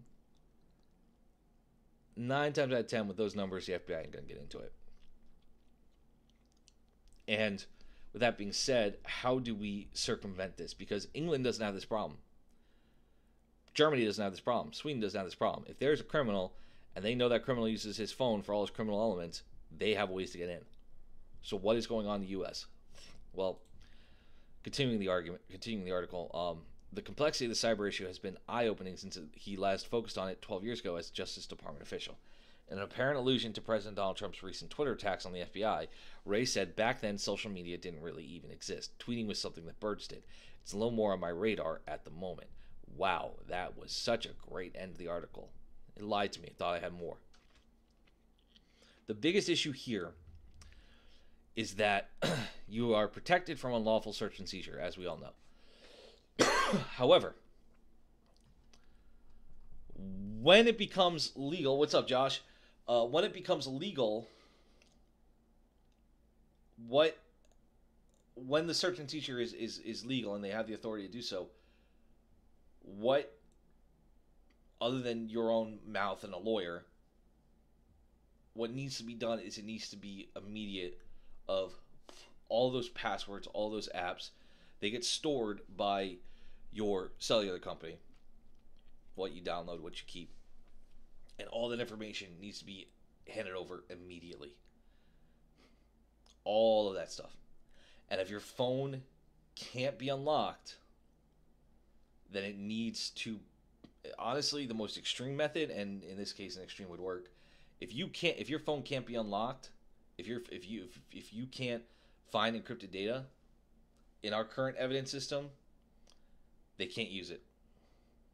And that needs to stay in effect until they can figure out a way to, and these developers of these apps and these products come out with a way to cooperate with the FBI, which they are eventually going to be forced to do so. Your shit's safe. So if you're a shitbag, just download some encrypted shit. Download some encrypted communication devices. And remember, 2 uppercase, 2 lowercase, 2 numbers, and 2 special characters. And don't forget, you need to make sure it's in a random order because we all know how those fucking password things are. That's also part of the problem.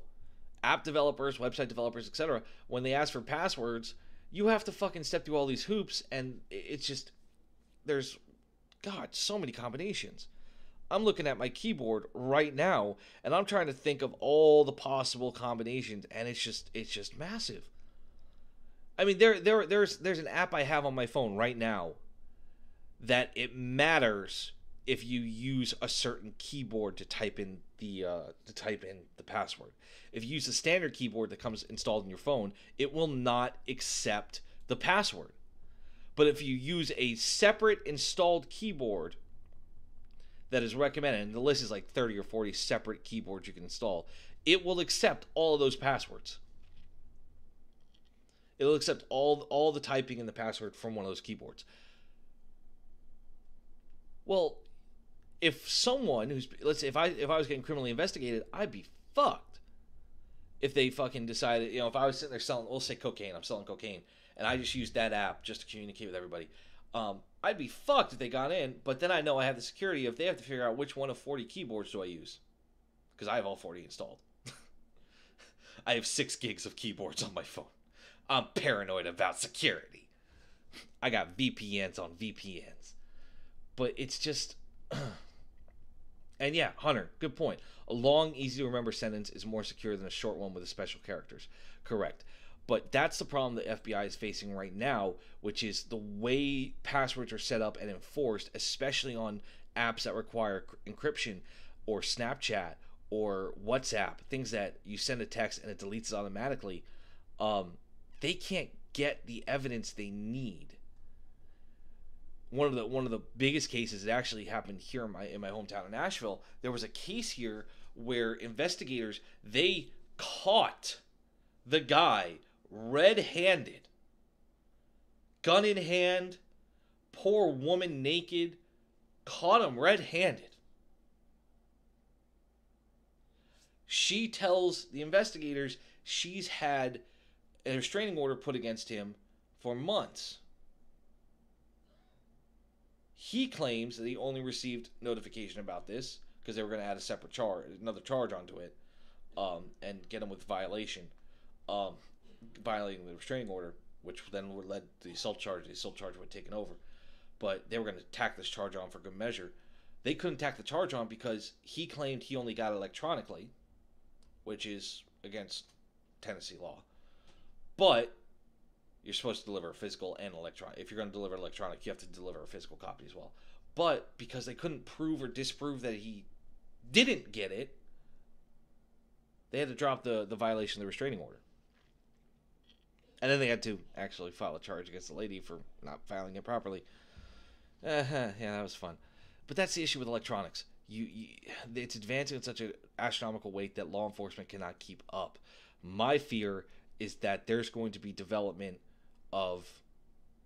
further development of apps specifically with the criminal mentality in mind. That's my biggest fear. And disguised as another WhatsApp or another Snapchat. So it gets past the Google censures, it gets past the Apple censures, but it exclusively gets used for, say, if it was Snapchat, drugs, or human trafficking, or I don't fucking know, weapons trading, shit like that. The FBI needs to come up with a better way to get into these devices so they can have proper evidence for when, able to determine what is proper evidence and able to do their fucking job. This has already happened here. What app for criminal? I'm not talking an app that exclusively advocates criminal purposes. Tier's talking in the Mixer chat about this has actually happened. WhatsApp is all they need. Use WhatsApp, Facebook Messenger. Facebook is better since it's at least text on both ends on a timer. These kinds of things are all on the deep web. You can access downloads through Tor browser. Well, that's great, but I was talking about someone actually develops an app. Like WhatsApp was not intended for drug dealers, but someone develops an app that is similar to WhatsApp. Is 420 friendly, we'll say. 420 app. Or for WhatsApp or whatever fucking trendy name they'll come up with. And yeah, it's completely encrypted and blah, blah, blah, but it's exclusively regarding talking about marijuana usage. Or talking about getting high. It's a safe forum to talk about getting high. And then all of a sudden, bada bing, bada boom, you can see what everyone posts for a certain amount of time in that forum, and then bada bing, it gets deleted. And guess what? Somewhere in that forum, people were talking about meet me at Long Hollow Pike and Caldwell, and bada bing, bada boom, we'll do this trade, and we'll, I'll toss that 20 for that dime bag. All right, not a problem. Yeah. Someone who develops it in mind for the criminal community, but advertises it for regular use. Imagine the amount of users on that. It would just be insane.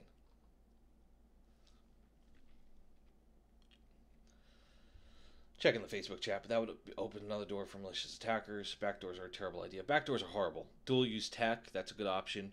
And everyone deserves privacy. That's true. We deserve our privacy, and remember, unlawful search and seizure. I'm very proud of Apple standing by and not allowing the FBI to bully them into making a backdoor. That's not the purpose. And unlawful search and seizure was the precedence. All right. So we're gonna close off the day. We're gonna talk about special forces. So from SOF Rep News.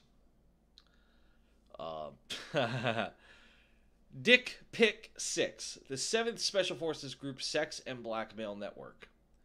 Oh my God, this is complicated. Our story begins when Colonel Christopher Riga agreed to hire Jennifer O'Brien as the group's secretary in 2012, who soon became notorious within the ranks of 7th Group. The group's deputy commanding officer, Robert Carrillia, and the unit's executive officer, Dave Gunther, interviewed her and made the recommendation to hire O'Brien. As the group secretary, she appeared to be a competent employee at first, but over time it became apparent that she had so many affairs that they were impossible to keep track of. She was quite open about her relations with team sergeants, sergeant majors, officers within the unit. Each day, O'Brien would gather with the Green Berets in the group conference room for beers, where she would recount her latest conquests. Although a civilian employee, these exploits were technically in violation of UCMJ for the soldiers involved, who were married as outlined in Article 134, which pertains to adultery. Article 134 deals with a lot more than fucking adultery. O'Brien herself was married to an airman during this time. There were other Special Forces soldiers who came to learn of these relationships and developed concerns about them. In one instance, O'Brien was observed crying at her desk. When asked what was wrong, she declined to explain. However, as the weeks went on, she began to open up that to some of the 7th Group soldiers in the offices about how she had been seeing an officer in the unit, but when she broke it off, he kept harassing her by sending her pictures of his genitalia. At first, she did not want the name of this individual, but later on, as events began to spiral out of her control, she revealed that it was Commander of 7th Group's 3rd Battalion, Dave Bowling. As it turned out, he was so prolific that his own men nicknamed him Dick Pick 6. That's a hell of a nickname to have, buddy. Dick Pick 6. When new incoming group commander Colonel Michael Ball took over, he began to make some honest efforts to clean things up in his headquarters, but faced significant obstacles due to the amount of leverage that O'Brien had, especially when it came to the tranche of emails, text messages, and pictures she had in her collection from married men in 7th Group. Ball was not a prior 7th Group officer and not a part of the good old boys club in the unit. He was straight-laced and by the book. The situation came to a head when it was discovered that O'Brien was also abusing crystal meth. Well, that fucking explains a lot. At this point, Colonel Ball and others saw this as an opportunity to purge O'Brien from the unit. A 15-6 investigation was initiated. MPs were informed that they could sweep the group headquarters with drug-sniffing dogs. Interestingly, O'Brien was conspicuously absent that day. Some say tipped off by someone in headquarters. Only a select few would have known that the military police would be coming. Meanwhile, an officer named Jason Sartori came to the unit and was slated to take command of C-3-7, the 7th Group Commanders in Extremis Force, that specializes in counterterrorism operations. Sartori and Bowling both started off in 5th Special Forces Group, over Fort Campbell, prior to making the jump over to 7th Group. Allegations have been made that while Sartori's wife found electronic messages between him and O'Brien, a confrontation began. At that point, Sartori allegedly tried to strangle his wife. Wow, he sounds like a winner. Several sources went on to allege that Sartori was also physically abusive with O'Brien, who eventually broke things off with Sartori. In an online posting, O'Brien stated that because of a relationship I had with a monster, a soldier with whom I worked, I have been indefinitely suspended and placed in a no-pay status as a Department of the Army civilian.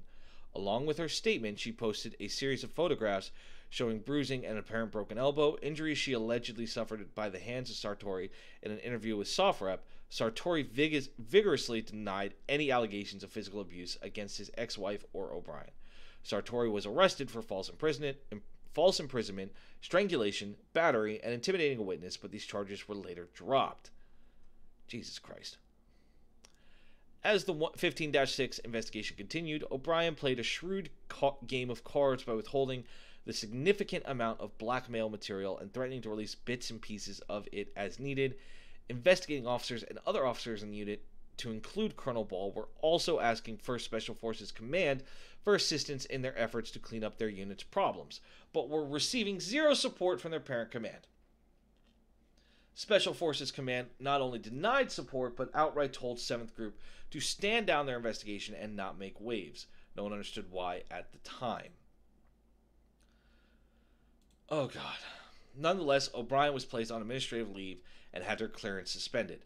Jason Sartori states that he had a board in inquiry looking into the charges against him. The board recommended an other than honorable discharge. Sartori said that he elected to resign his commission instead. Others witnesses spoke to SOFREP on the condition of anonymity because they feared retaliation from their unit and had already experienced punitive actions for speaking out against unethical, immoral, and illegal activities. Some were intimidated and threatened. One source went as far to describe Sartori as a fucking psycho.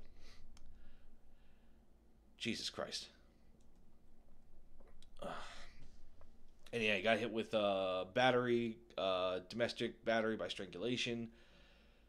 5 counts of battery, 3 counts of battery by strangulation, kidnap, false imprisonment, 2 counts, and harassing a witness, victim, or informant. He got hit with 2 counts of that. These all got dropped. Oh, but we're not done yet. Let's keep talking. Let's keep diving into this fucking fuckery that is 7th Group.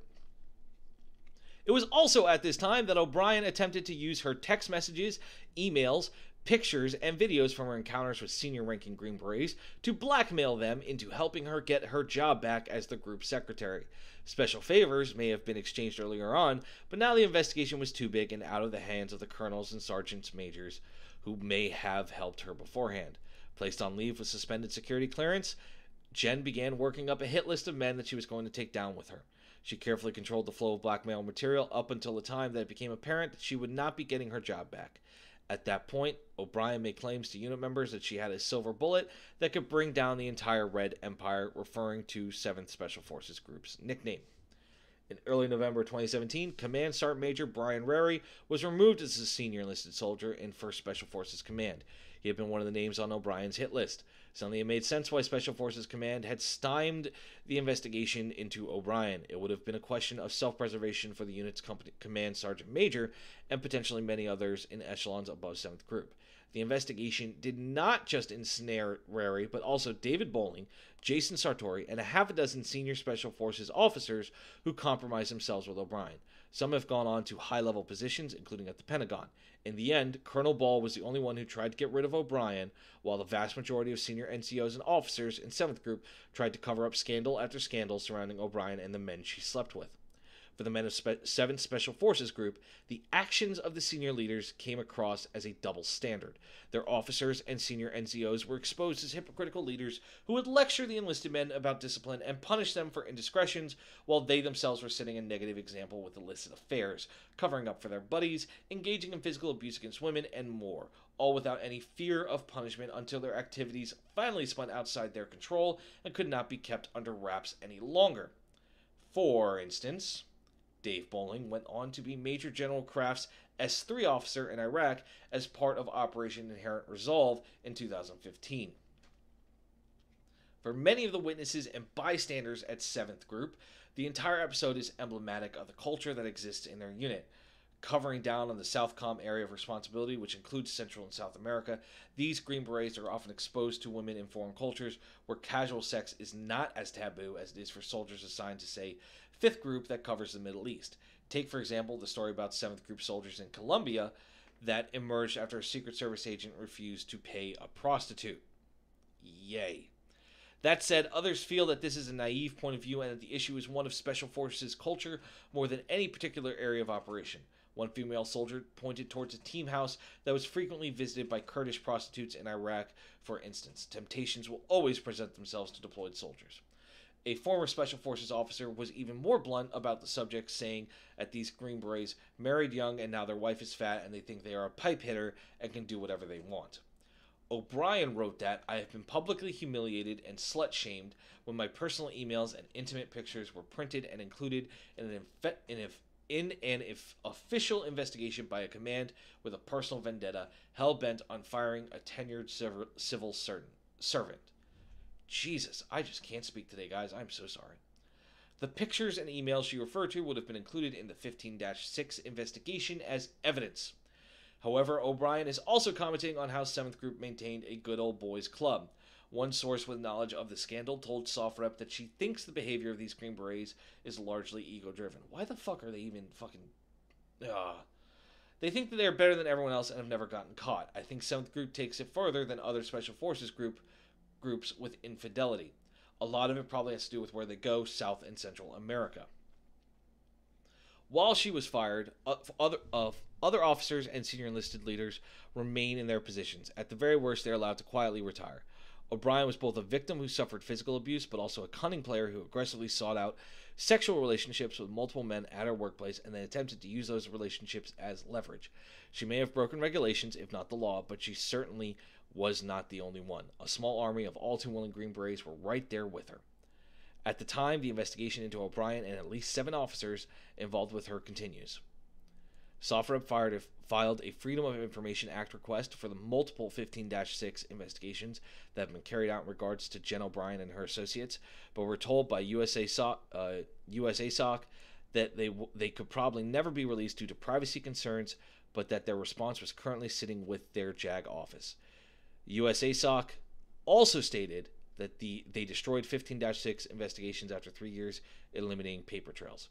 SoftRep also contacted USASOC's public affairs officer, who said they could not comment on an ongoing investigation. SoftRep reached out to David Bowling, Brian Rary, and Jen O'Brien, who did not reply to inquiries prior to the publication of this article. Jesus fucking Christ.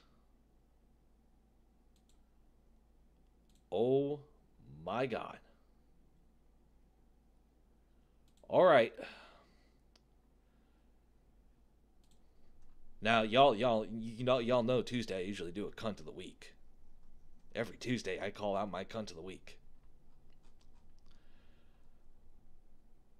Well, Riga, Jen, just fucking, oh my God, there's so many. I don't know which one.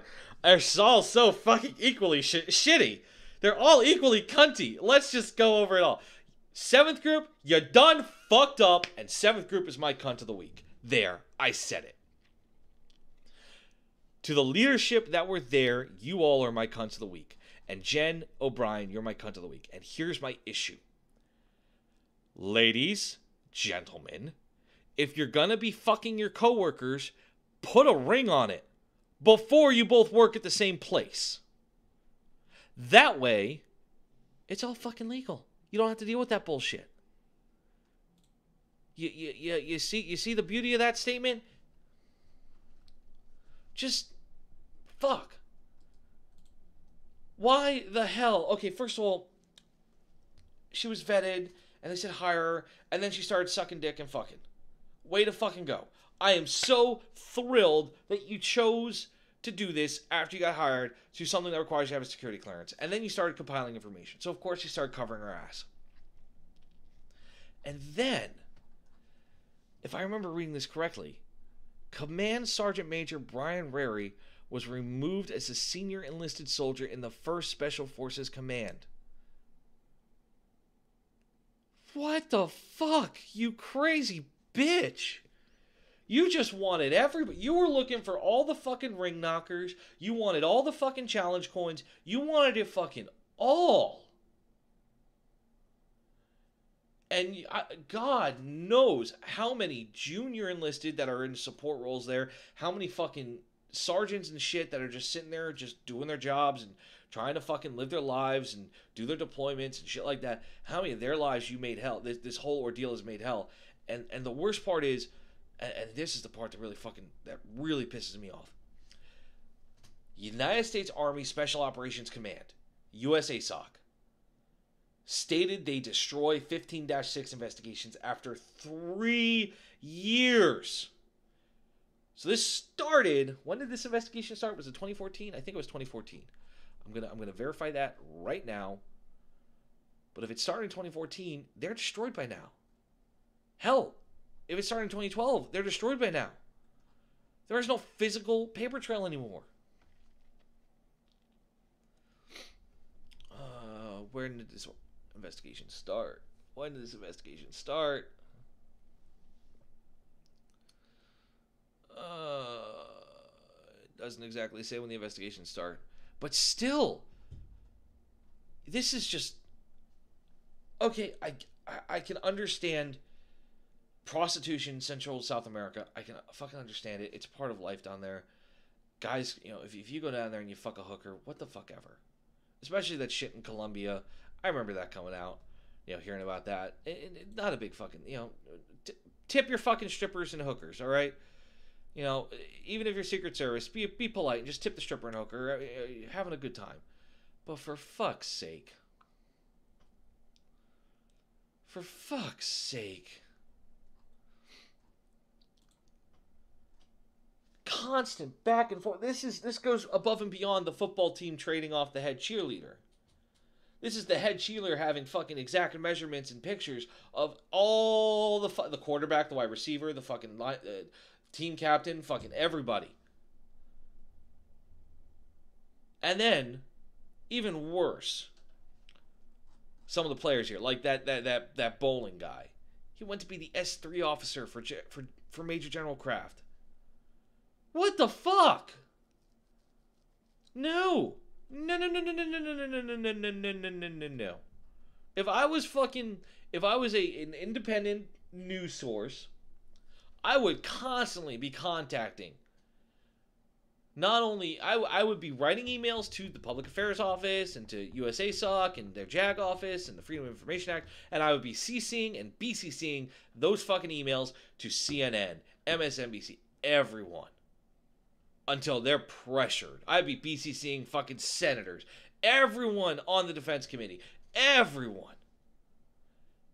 I would be CCing and BCCing every fucking senator that I felt was important regarding this, because Jesus fucking Christ. 7th group. You guys handle the motherfuckers in Central and South America and have a breakdown of leadership over some pussy? Are you fucking kidding me? Now, I have to say, Colonel Michael Ball, way to fucking go trying to clean this up and get that investigation started and fucking just pushing forward to rebuild your unit when you took over. But Jesus, dude, this was way above. Oh my God. Fucking the Command Sergeant Major for your command. That's just cunts of the week. Cunts of the week. Fucking Sergeant Major Rary and fucking Jason Sartori and just all the fucking idiots that were just being twats. Y'all are my cunts of the week. I can't even add on to this list. There's so many fucking names here. Y'all are just, there's so much fucking shit wrong that I feel for the soldiers. I feel for the lower guys, the junior enlisted support. I feel for the team sergeants, and just I can't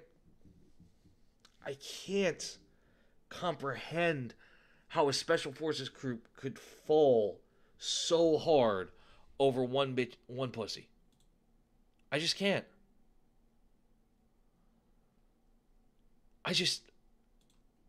I'm lost. I'm fucking lost. This is why I drink Kahlua and whiskey in my coffee every morning. This is ridiculous. Oh. I still like the Dick Pic 6 though. That's fucking great. Fucking Dave Bowling, they call him Dick Pic 6. That's fucking great. That is by far the best thing out of this article though. That is the best fucking call sign. I wish I could have had that call sign. Yo, this is Dick Pic 6. What's going down? You know, if KJ ever becomes an officer, I swear to God, I swear to fucking God, I will steal my platoon sergeant's phone and just replace my name one day with Dick Pic 6 and just see what the fuck he does. Granted, you know, I'm fucked because I'm not like the FBI. I can't crack into a phone, so you know, fuck me, right? But I would love to see, you know, my platoon sergeant's eyes if I changed my name as to Dick Pic 6, or even my first sergeant. That'd be pretty fucking funny too. Hey, first sergeant, let me see your phone real quick. Let me put my phone number in there real quick. All right, let me give you a call. Pops up Dick Pic 6. Yeah. I mean for fucking the commander Dave Bowling at the time. Yeah, it's not a good nickname to have in that manner, fuckhead, but it's still pretty fucking funny. All right. That being said, I got no more articles. I got nothing more to talk about. I got house cleaning. All right, let's do some house cleaning. All right. Lo and behold, this Friday, January 12th, we have Major Crispin Burke, or as Ice likes to call him, Crispy Burke.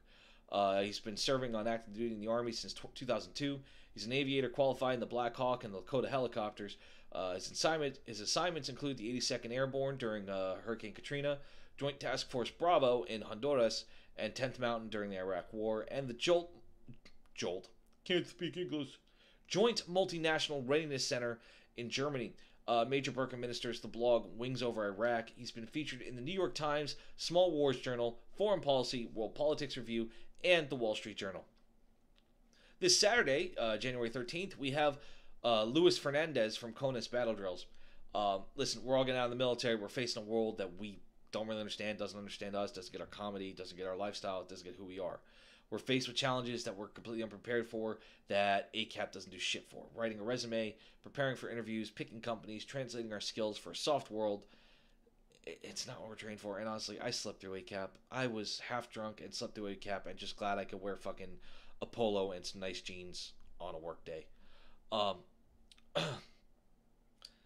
In addition to getting a job, we all have families that we need support, and we struggle with being a husband that's a teammate, and instead we fight to win like it's an ambush. You know, we got little patience with our kids, and we far too often ignore the demons that can ravage a weak mind. CONUS Battle Drills is written by a combat veteran, Luis Fernandez, for combat veterans to help each other grow in the areas of corporate employment, fatherhood, being a husband, and taking care of your mental state. He doesn't pull punches. He's not surgical in his approach. He will not coddle you, and he will not feel pity for you. We are fucking killers, survivors of the greatest fighting force humanity has ever known, and he will treat us as such. Next Monday, we have Anthony Anderson. Ooh, Anthony Anderson from Stolen Valor. I know where I'll be next Monday. Anthony will be on the show to update us on what he has going on with Stolen Valor since the last time they appeared. He'll be on to talk about his new project called Valorified to validate veteran-run businesses. Sweet. And then, next Thursday at noon for Jose's Taco Truck, January 18th, I have my first guest, Jonathan Davis, Esquire, from Veteran Esquire Legal Solutions. Jonathan H. Davis is a United States Army veteran that dedicates his life to serving veterans as their family. John founded Veteran Esquire Legal Solutions after serving a 15-month deployment to Iraq, earning a law degree from a top 100 law school, serving as an attorney for a federal government agency, and managing a veteran benefits program for a Big Six veteran service organization.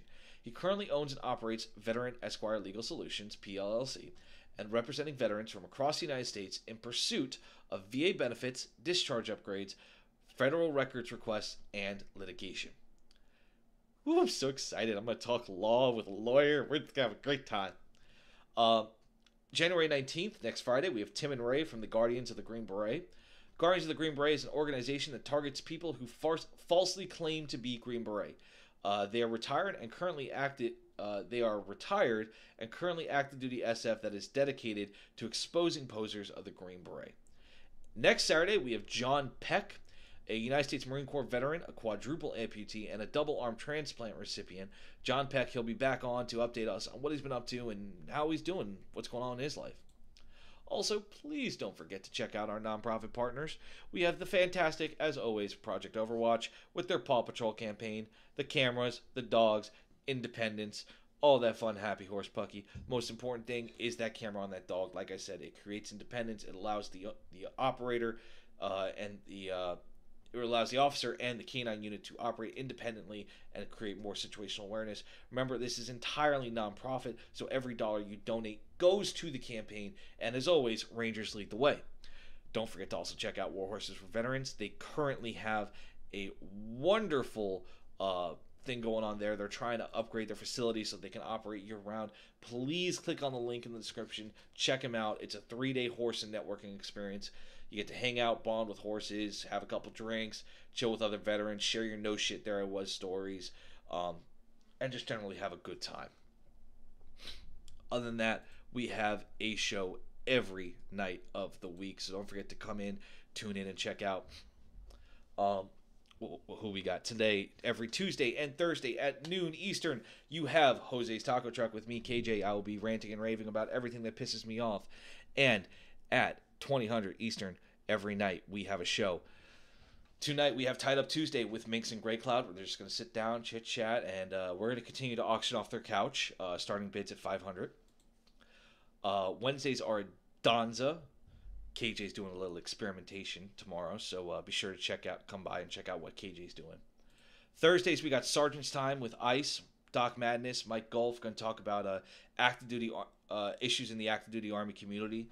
And really just get down to the nitty-gritty of what's going on in the active world. Friday, we got more freedom than anyone could handle with Friday Night Freedom. Minx and Mud Puppy going to recap what happened over the past week, take your phone calls, and be sure to call in and ask Minx about 19.1 inches and her love for summer. Saturdays, we have the most savage night of radio, Saturday Night Savagery with Jay Reddy and Pookie, where they just make the whole night sky just light up with fireworks, and they talk about tentacle porn and other things. Sunday, we go back to our triumphant return of the Green Room with Jason and Charlie and Kaz, 420 friendly. And remember, to participate in any 420 events, please have your DD214. And on Mondays, we'll bring this round circle with the Monday edition, our flagship show, hosted by ICE. They're going to tackle events that happen over the weekend, anything important for the week ahead of us. And with that being said, it's been a great show. I've enjoyed talking to you. I've enjoyed being here. Don't forget to check out our new page. We have a new thing starting up called WTF Nation Gaming, linked in the description. Give us a like, give us a follow. We're going to be live streaming games, talking about what's going on in the tech and gaming community. And with that being said, I'll see y'all tonight at 2000 for Tied Up Tuesdays with Minx and Green Cloud. So with that, shots!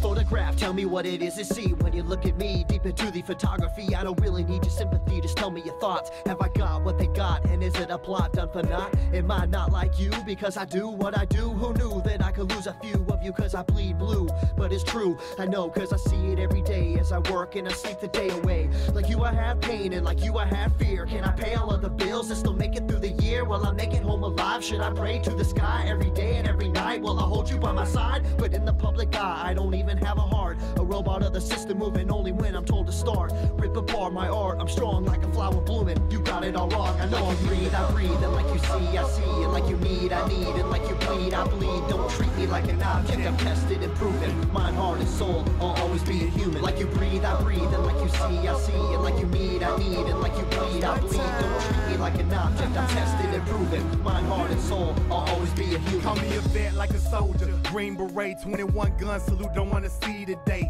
In the constant war zone, in the home of the brave, where they hate the police until they saving the day. I got kids like you, a mortgage like you, so blue lives matter, and so does yours too. All this separation and divide, open your eyes. If you cut us all open, we the same inside. The only difference is I run to the gunfight, get peace when it's chaos, when the people don't act right. But I'm under scrutiny for trying to protect me. You pull a pistol and I'm shooting for trying to contest me. I got a quick second to make a deadly decision. The media betrayed me like a kid for a living, like I'm cold with no heart, a brain with no thoughts, a body with no feeling, a life with no cause. Like you breathe, I breathe, and like you see, I see. And like you need, I need, and like you bleed, I bleed. Don't treat me like an object, I'm tested and proven. Mind, heart, and soul, I'll always be a human. Like you breathe, I breathe, and like you see, I see. And like you need, I need, and like you bleed, I bleed. Don't treat me like an object, I'm tested and proven. Mind, heart, and soul, I'll always be a human. I'm damned if I do, and damned if I don't. It's like every single time I say what's on my mind, they go for my throat, they spew evil words. If you are absurd, always grinding, grinning, and killing my soul with these verbs. Hold me down, like I can't gasp for air. I'm closed inside of a box, like I'm inside Fort Knox. Every time that I'm there, I don't know why they think that I'm different from you. All that's true is I'm like you breathe, I breathe, and like you see, I see. And like you need, I need, and like you bleed, I bleed. Don't treat me like an object, I'm tested and proven. Mind, heart, and soul, I'll always be a human. Like you breathe, I breathe, and like you see, I see. And like you need, I need, and like you bleed, I bleed. Don't treat me like an object, I'm tested and proven. Mind, heart, and soul, I'll always be a human. Like you breathe, I breathe, and like you see, I see. And like you need, I need, and like you bleed, I bleed. Don't treat me like an object, I'm tested and proven. Mind, heart, and soul, I'll always be a human. Like you breathe, I breathe, and like you see, I see. And like you need, I need, and like you bleed, I bleed. Don't treat me like an object, I'm tested and proven. Mind, heart, and soul, I'll always be a human.